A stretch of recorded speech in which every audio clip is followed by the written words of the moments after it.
الفريق ديالنا من بدايه الموسم كان الطموح ديالو انه يحقق التاهل ويصعد للقسم الممتاز، وداك الشيء اللي خدمنا عليه من بدايه الموسم.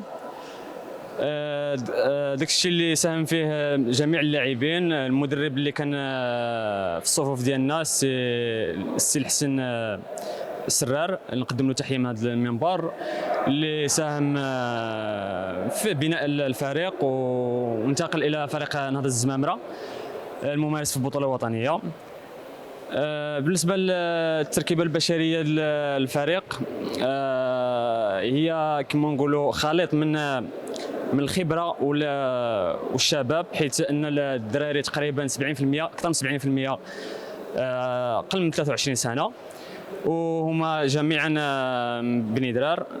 ولكن كما تعرفوا ان البطوله طويله وتحتاج واحد ليفيكتيف كبير، لذلك ارتأى المكتب المسير انه يستقطب بعض اللاعبين في هذا الشطر الثاني. الحمد لله حنا غاديين في المسار ديالنا وباش نحققوا الصعود، داكشي اللي برهنا عليه في الشطر الاول من البطوله، حيث تحصلنا على المركز الاول وجمعنا 11 ديال النقط، وداك الشيء اللي كنحاولوا نكملوا عليه باش اننا نحققوا الصعود في نهايه الموسم ان شاء الله. اليوم كانت عندنا مقابله ضد المولود ديال الوجده، جينا هنا لوجده وحققنا 3 بوان وغادي نرجعوا بها للدار ان شاء الله.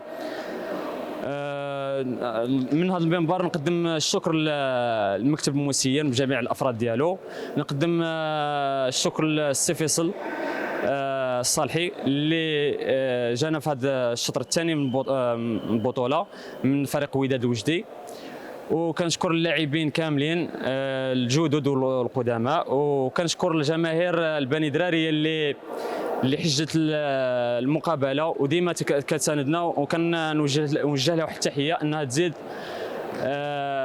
تساندنا الى نهايه الموسم وتحقيق الصعود ان شاء الله. الحمد لله الاولى خدمنا باش حققنا الفوز. المقابله الاولى في دوره الاياب يعني وجدنا الحمد لله كان هدفه اننا نصعدوا هذا العام ان شاء الله. كما قلت استاذ، كان مقابله كانت في نظريا كانت سهله، ولكن على ارض الملعب يعني راك شتيها استاذ يعني كي كانت. الحمد لله يعني تبعنا مع المعلومات تاع المدرب وطبقناها يعني بحذافيرها، الحمد لله كتب لنا الفوز، وحنا ان شاء الله نطلبوا يعني اننا نزيدوا نخدموا باش نحققوا الصعود ان شاء الله.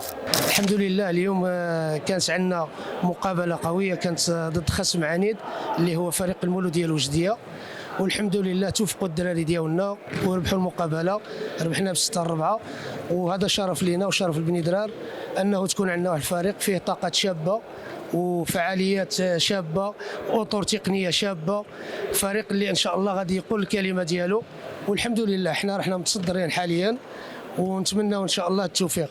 اللي كناشد المسؤولين خصوصا بني درار انهم يدعموا لنا هذا الفريق اللي راه فيه واحد الفريق، واحد الوليدات تاع بني درار اللي الحمد لله المعدل نتاع العمر ديالهم الاغلبيه كتراوح بين 17 سنه و22 سنه. الحمد لله المقابله ديال اليوم اللي عرفت واحد الخساره من عند الفريق الخصم العنيد المتصدر النادي بني درار.